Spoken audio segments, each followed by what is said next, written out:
हरे कृष्णा। भगवद गीता यथारूप अध्याय 8 भगवत प्राप्ति श्लोक संख्या 11। जो वेदों के ज्ञाता है, जो ओमकार का उच्चारण करते हैं और जो संन्यास आश्रम के बड़े बड़े मुनि हैं, वे ब्रह्म में प्रवेश करते हैं।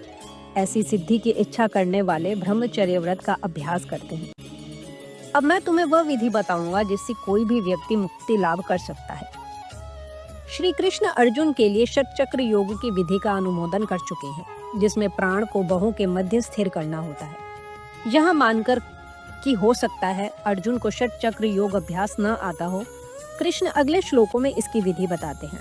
भगवान कहते हैं कि ब्रह्म यद्यपि अद्वितीय है, किंतु उसके अनेक स्वरूप होते हैं। विशेषतया निर्विशेषवादियों के लिए अक्षर या ओमकार ब्रह्म है। कृष्ण यहाँ पर निर्विशेष ब्रह्म के विषय में बता रहे हैं, जिसमें सन्यासी प्रवेश करते हैं। ज्ञान की वैदिक पद्धति में छात्रों को प्रारंभ से गुरु के पास रहने से ब्रह्मचर्य व्रत का पालन करते हुए ओमकार का उच्चारण तथा परम निर्विशेष ब्रह्म की शिक्षा दी जाती है।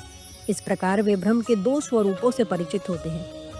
यह प्रथा छात्रों के आध्यात्मिक जीवन के विकास के लिए अति आवश्यक है, किंतु इस समय ऐसा ब्रह्मचर्य जीवन बिता पाना बिल्कुल संभव नहीं है।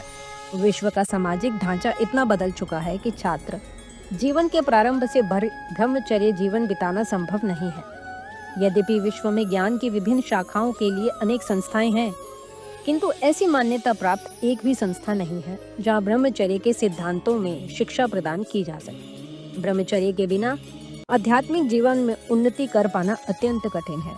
अतः इस कलयुग के लिए शास्त्रों के आदेशानुसार भगवान चैतन्य ने घोषणा की है कि भगवान कृष्ण के पवित्र नाम हरे कृष्ण कृष्ण कृष्ण हरे हरे, हरे राम राम राम हरे हरे के जप के अतिरिक्त परमेश्वर के साक्षात्कार का कोई अन्य उपाय नहीं।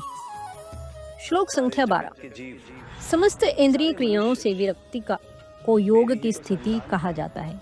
इंद्रियों के समस्त द्वारों को बंद करके तथा मन को हृदय में और प्राणवायु को सिर पर केंद्रित करके मनुष्य अपने को योग में स्थापित करता है। इस श्लोक में बताई गई विधि से योगाभ्यास के लिए सबसे पहले इंद्रिय भोग के सारे द्वार बंद करने होते हैं। यह प्रत्याहार अथवा इंद्रिय विषयों से इंद्रियों को हटाना कहलाता है। इसमें ज्ञानेंद्रियां अर्थात नेत्र, कान, नाक, जीभ तथा स्पर्श को पूर्णतया वश में करके उन्हें इंद्रिय तृप्ति में लिप्त होने नहीं दिया जाता। इस प्रकार मन हृदय में स्थित परमात्मा पर केंद्रित होता है और प्राणवायु को सिर के ऊपर तक चढ़ाया जाता है। इसका विस्तृत वर्णन 6 अध्याय में हो चुका है, किंतु जैसा कि पहले कहा जा चुका है कि अब यह विधि व्यवहारिक नहीं है। सबसे उत्तम विधि तो कृष्ण भावनामृत है। यदि कोई भक्ति में अपने मन को कृष्ण में स्थिर करने में समर्थ होता है, तो उसके लिए अविचलित दिव्य समाधि में बने रहना सुगम हो जाता है। इस प्रकार भगवद गीता के अध्याय 8 भगवत प्राप्ति की श्लोक संख्या 11 और 12 का भक्ति वेदांत तात्पर्य पूर्ण हुआ। हरे कृष्णा।